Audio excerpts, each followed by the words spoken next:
Hello, c'est HR, votre chroniqueur. Aujourd'hui, je vais vous parler du film The Amateur, mettant en vedette l'excellent Rami Malek. C'est un thriller d'espionnage totalement innovant que j'ai largement apprécié. Naturellement, je vais vous dire pourquoi. Mais avant cela, n'oubliez pas, si vous n'êtes pas abonné, pensez à le faire, pensez à la petite cloche pour les notifs, et surtout pensez à me mettre en commentaire tout simplement ce que vous avez pensé de ce film, The Amateur. Let's go!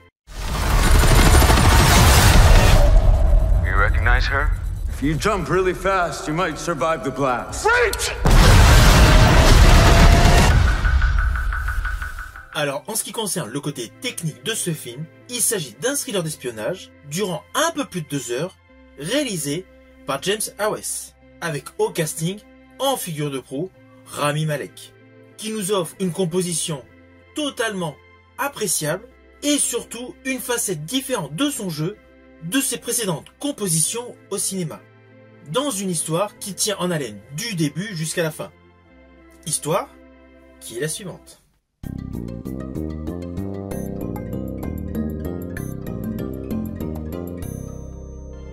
Alors dans ce film, Rami Malek interprète le personnage Charles Heller, un cryptographe confirmé qui travaille pour la CIA. Sa vie se déroule de manière assez platonique jusqu'à un fatidique jour où son épouse Sarah est tuée lors d'une attaque terroriste à Londres. Assez rapidement, face à l'inaction de ses supérieurs, le personnage Heller décide tout simplement de traquer lui-même les responsables de la mort de son épouse. Naturellement, il va utiliser toutes ses compétences liées à l'informatique tout simplement pour traquer et tuer tous les responsables de la mort de sa femme. Alors ne vous inquiétez pas, je n'irai pas plus loin sur les lignes scénaristiques de ce film. Tout ce que je vous ai dit était présenté de manière assez globale dans la bande-annonce. Alors sur le fond, l'histoire est assez classique. Il s'agit d'une vengeance, mais une vengeance très particulière, car le héros de ce film n'est pas un Rambo ou autre star bodybuildé du cinéma d'action. Là, le personnage Heller est essentiellement un homme standard aux capacités standards sur le plan physique. Il va utiliser toutes ses connaissances en technologie pour assouvir sa vengeance. Alors on va pas se mentir, ce film est totalement porté par Rami Malek. Mais cela n'empêche pas qu'autour de lui, il y a plusieurs acteurs de qualité pour servir une histoire extrêmement prenante. Histoire adaptée d'un roman de Robert Littrell. Ceci dit, cette histoire du roman de Robert Littrell avait déjà été adaptée sur grand écran dans le film de 1981, L'Homme de Prague. Skilled professionals stay alive long enough to finish it. The murdered hostage was identified as Sarah Kaplan, 29 years old. Terrorist. Right. He wants them killed. John Savage is the amateur. I want to kill them myself. A mathematician without equal. A computer expert without peer. An assassin without experience.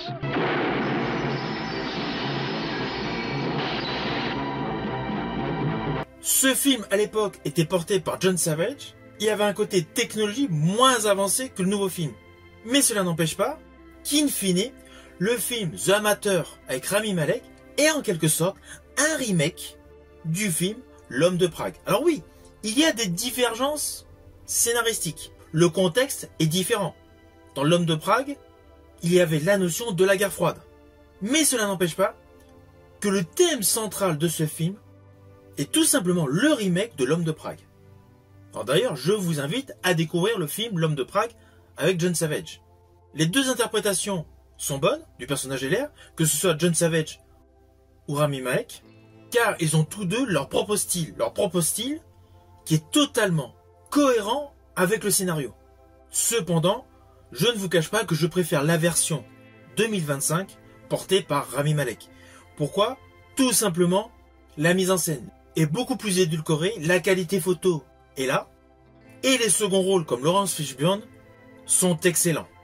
Pourtant, jadis dans le film de 81, il y avait Christopher Plummer. Mais sur la globalité de la distribution, je préfère la distribution de ce film, ce Amateur 2025, que L'Homme de Prague de 81.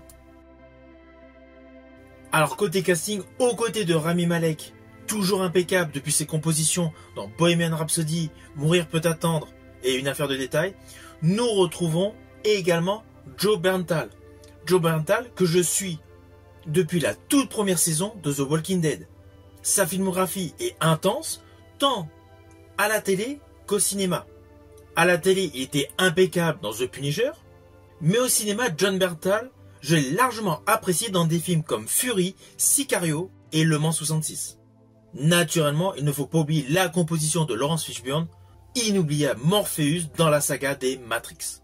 Ainsi, cette composition d'acteurs pour ce film version 2025 est une composition solide, avec des acteurs qui captent, des acteurs extrêmement convaincants, dans une histoire, certes, qui a plusieurs décennies, mais qui est parfaitement modernisée pour l'adapter au public d'aujourd'hui, et surtout au contexte géopolitique actuel.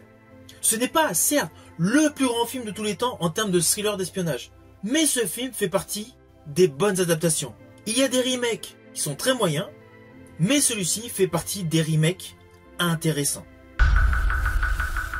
Ainsi, ce film est divertissant. Alors oui, il y a certaines séquences prévisibles, mais les cadrages sont bons, les effets de style sont bons, la photo est glacée, et les cuts sont en adéquation avec la progression de l'histoire. Histoire que je tiens à préciser qu'il y a pas mal de petits changements par rapport au film original, même si c'est tiré du même bouquin.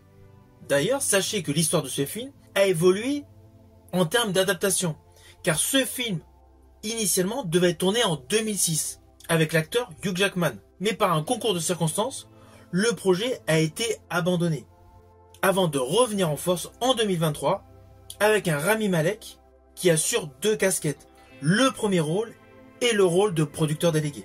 Ainsi, il y a eu pas mal d'innovations, comme tout naturellement, les lieux de tournage. Dans l'ancien film, nous étions essentiellement sur le front de l'Est.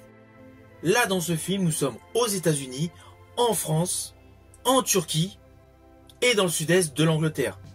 Vous allez reconnaître assez facilement tous ces lieux de tournage en prise de vue réelle. Alors attention à ce que je vais vous dire, cela s'apparente à des spoils, mais c'est plus par rapport à des séquences visuelles que j'ai particulièrement appréciées. Dans ce film, le héros, donc interprété par Rami Malek, est totalement attristé de manière légitime de la perte de son épouse. Et malgré qu'il s'active avec force et ténacité dans la recherche des instigateurs du crime de son épouse, les effets visuels par rapport à sa recherche informatique, sa recherche biométrique, nous démontrent en parallèle une véritable émotion, avec notamment la pluie de larmes. C'est assez fugace, c'est juste à un moment précis, devant des ordinateurs, mais le contraste est saisissant. Par ailleurs, tous les effets numériques, les effets visuels via FX, VFX, lorsque le personnage LR fait la présentation aux pontes de la CIA de l'avancée des investigations qu'il a effectuées concernant l'équipe de meurtriers, est totalement révolutionnaire. Je pense principalement à l'interprétation en 3D de l'un des criminels sur le parvis de l'hôtel où il y a eu les crimes. Sinon, concernant les effets visuels, il y a pas mal de petits détails qu'il faut vraiment regarder avec attention. Dès l'ouverture du film, avant que l'épouse du personnage LR part à Londres, nous découvrons que le personnage LR est passionné d'aviation, plus précisément un modèle de Cessna, avec plusieurs pièces mécaniques étalées dans un hangar.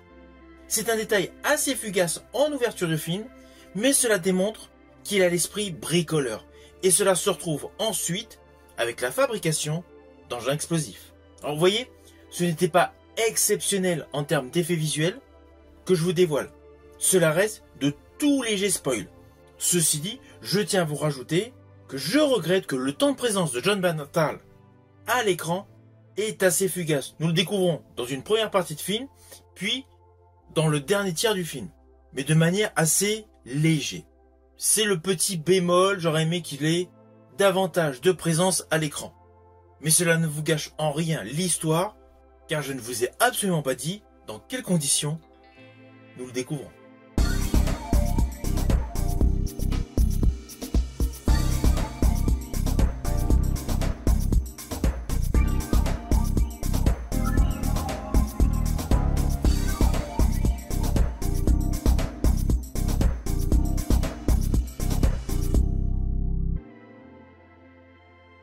Alors au final, naturellement, c'est un film que je vous invite à découvrir. C'est un thriller d'espionnage intelligent, c'est un thriller d'espionnage innovant, même s'il s'agit d'un remake de L'Homme de Prague.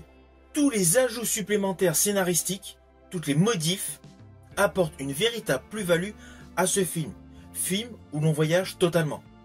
Car outre l'Angleterre, les États-Unis, la France, l'Espagne, nous allons aussi en Roumanie, en Finlande, bref.